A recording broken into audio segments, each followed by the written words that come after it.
New Covenant Parish. Good to be with you to look at lectionary texts for this coming Sunday. And today we'll look at the Old Testament reading from Jeremiah chapter 31 through 34. And before we study it, let's hear it together. The days are surely coming, says the Lord, when I will make a new covenant with the house of Israel and the house of Judah. It will not be like the covenant that I made with their ancestors when I took them by the hand to bring them out of the land of Egypt, a covenant that they broke, though I was their husband, says the Lord. But this is the covenant I will make with the house of Israel after those days, says the Lord. I will put my law within them, and I will write it on their hearts, and I will be their God, and they shall be my people. No longer shall they teach one another, or say to each other, Know the Lord, for they shall all know me, from the least of them to the greatest, says the Lord. For I will forgive their iniquity and remember their sin no more. And this is the word of the Lord. Thanks be to God. Jeremiah 30, chapter 30 and 31 are referred to by many as the book of comfort, because these chapters especially look forward to the time when God would redeem his people. The chief claim of the passage is about the day that is coming when there will be a new covenant between God and the people. All through the Old Testament, covenants are used to define the relationship between God and people.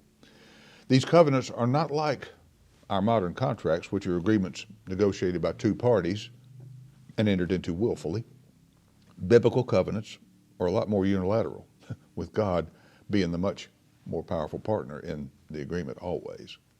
God sets the terms with people. The covenant doesn't require the people's willingness or consent, and there are no negotiations. God sets the terms, period.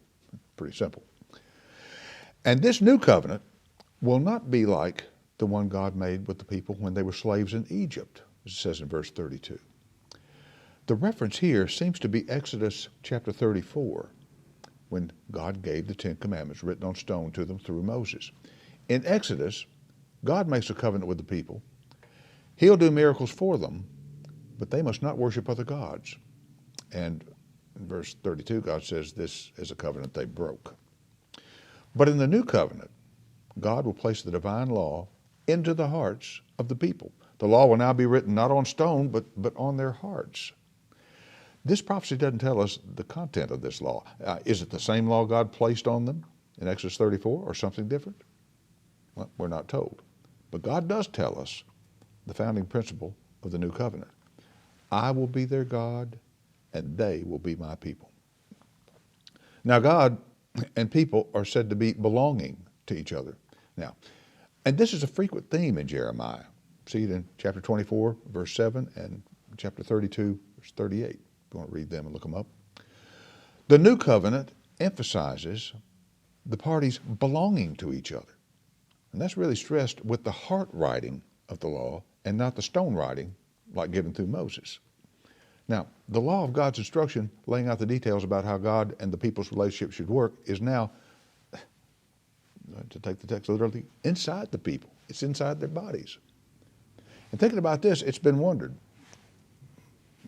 Commentators, scholars will wonder anything. But they wonder, being inside people, does this make the law easier to follow? Or just make it impossible to escape? Pretty good question. A lot of people believe the text is telling us that the new law is less demanding, but that may not be the case, because Hebrews chapter 8, verses 8 through 12, it's a great passage, quotes this passage and refers to the new covenant as a better one. But this Jeremiah passage doesn't tell us how it's better. But Jeremiah does tell us this about the new covenant. Because it's written on each person's heart, there will be no further need for teaching.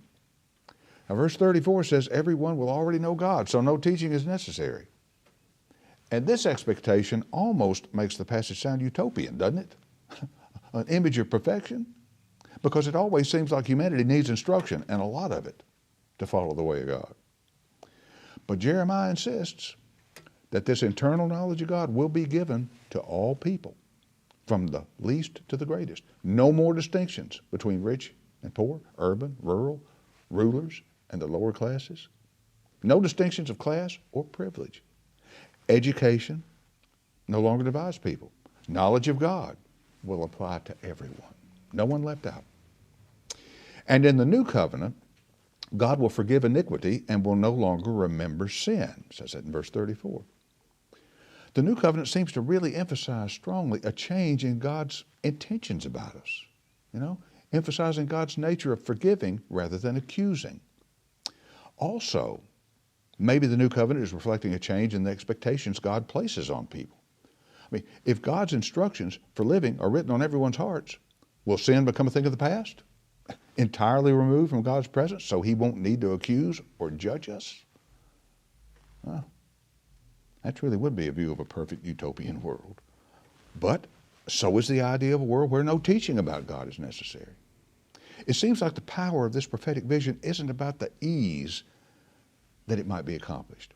Instead, it's about simply giving the people a thought, just to stab their hearts and imaginations.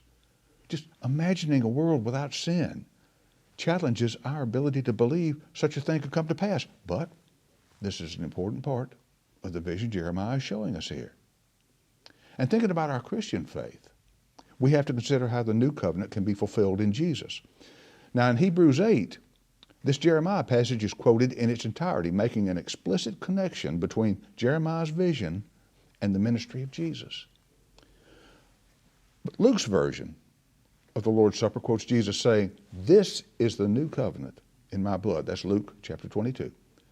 Quoted also in Paul's tradition about the Lord's Supper. That's 1 Corinthians chapter 11.